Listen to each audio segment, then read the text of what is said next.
नमस्कार, आप देख रहे हैं द फैक्ट इंडिया और मैं हूं आपके साथ राहुल। राजस्थान में इन दिनों एक बयान ने राजस्थान का सियासी पारा बढ़ा दिया है।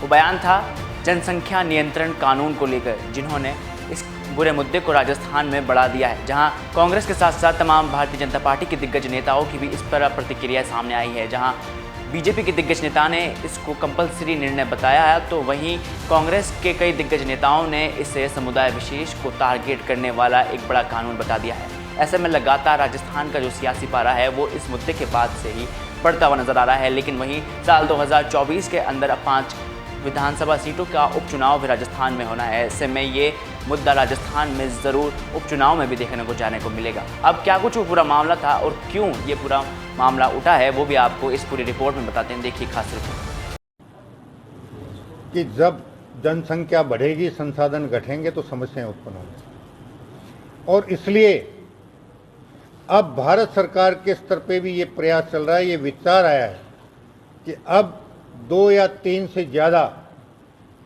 जिन दंपतियों के, जिन परिवारों में संतान होंगी, उन्हें किसी भी प्रकार से सरकारी सुविधाओं का लाभ नहीं मिले। इस प्रकार का कानून भी बहुत जल्दी आपको देश में देखने को मिलेगा।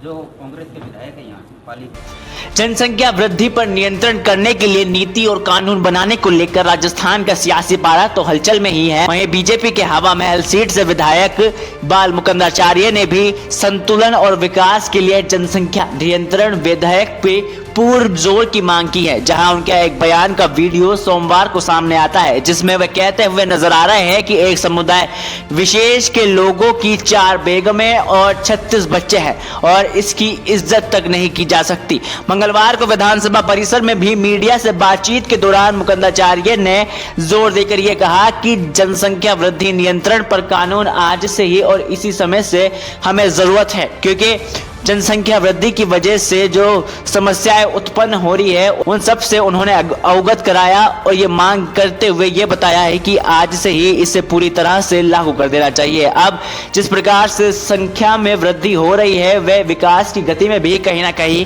रुकावट पैदा करती हुई राजस्थान सहित पूरे देश भर में नजर आ रही है।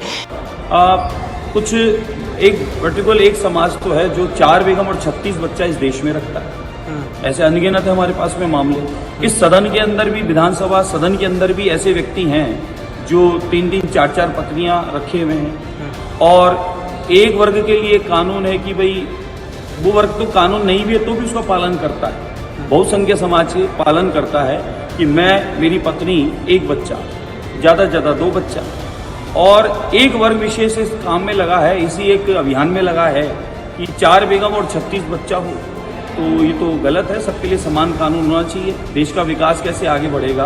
देश की समृद्धि में, विकास में सबका अधिकार है और बराबर रूप से आदरणीय मोदी जी के आने के बाद में हो रहा है, बिना किसी भेदभाव के। श्यामलाल की रामलाल की, रहीम की राम, कोई भेदभाव नहीं है। बराबर सबके लिए समान रूप से योजनाओं का, जन कल्याणकारी योजनाओं का, गरीब कल्याण का लाभ जब सबको मिल रहा है, तो फिर आप इस मामले में भी तो ध्यान दें और मदद करें कि इस देश में ये जनसंख्या नियंत्रण कानून आना चाहिए और सबको समान रूप से ये तय कर देना चाहिए कानून के आधार पर कि भाई इसे कितनी संख्या का बच्चे होने चाहिए। राजस्थान में विधायक के इस पूरे मामले को लेकर लगातार राजस्थान में अब चर्चाओं का विषय पकड़ता हुआ नजर आ रहा है, जहां इस पूरे मामले को लेकर अब कांग्रेस के कई तमाम दिग्गजों की भी प्रतिक्रिया राजस्थान में सामने आने लगी है।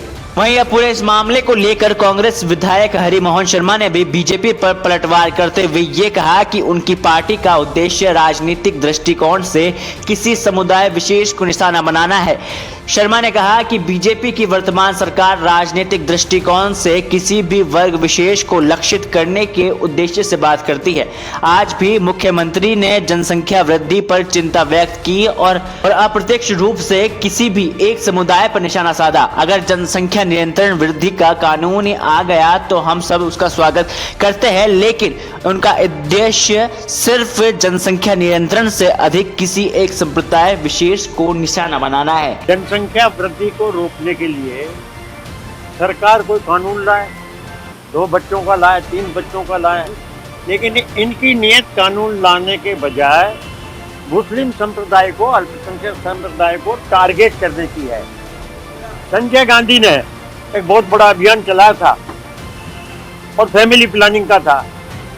भैरव सिंह की शेखावत जैसे वरिष्ठ लोगों ने भाषण दिए थे कि ये काटने की योजना है, गलत है, और उन्हीं भैरव सिंह जी ने अपने मुख्यमंत्रित्व कार्यकाल में विधानसभा में खेद प्रकट किया था कि हमने इसका विरोध करके गलती की। तो भारतीय जनता पार्टी की वर्तमान सरकार राजनीतिक दृष्टिकोण से और किसी वर्ग विशेष को टारगेट करने के दृष्टिकोण से बात करती है। आज भी माननीय मुख्यमंत्री जी ने चिंता व्यक्त की। ऐसे में लगातार इस पूरे मामले को लेकर बीजेपी और कांग्रेस के दिग्गजों का पलटवार जरूर राजस्थान में जारी है, लेकिन आने वाले टाइम में विधानसभा का उपचुनाव होना है। ऐसे में 5 ऐसी सीटें हैं जिन पर भी चुनाव होना है और ये मुद्दा जरूर राजस्थान में घर कर आने वाला है। इस मुद्दे पर बढ़ती राजनीतिक तकरार बिल्कुल साफ है कि राजस्थान में आगामी चुनाव से पहले जनसंख्या नियंत्रण कानून एक अहम मुद्दा बनने जा रहा है। क्या ये विधेयक वाकई में ही राज्य की विकास की गति में बढ़ावा देने के लिए लाया जा रहा है या इसका उद्देश्य कुछ और है? ये सवाल अब राजनीतिक गलियारों में चर्चाओं का विषय बना हुआ है। आने वाले दिनों में देखना दिलचस्प होगा कि इस विवादित विषय पर आगे क्या रुख होता है। और अब ये बताएं कि आप लोगों की इस पूरे मामले को लेकर क्या राय है। क्या वाकई जनसंख्या नियंत्रण कानून लाया जाए या फिर महज चुनावी रणनीति का हिस्सा बनाकर बीजेपी ये मास्टर कार्ड राजस्थान में खेलने वाली है। Bureau report, the fact India.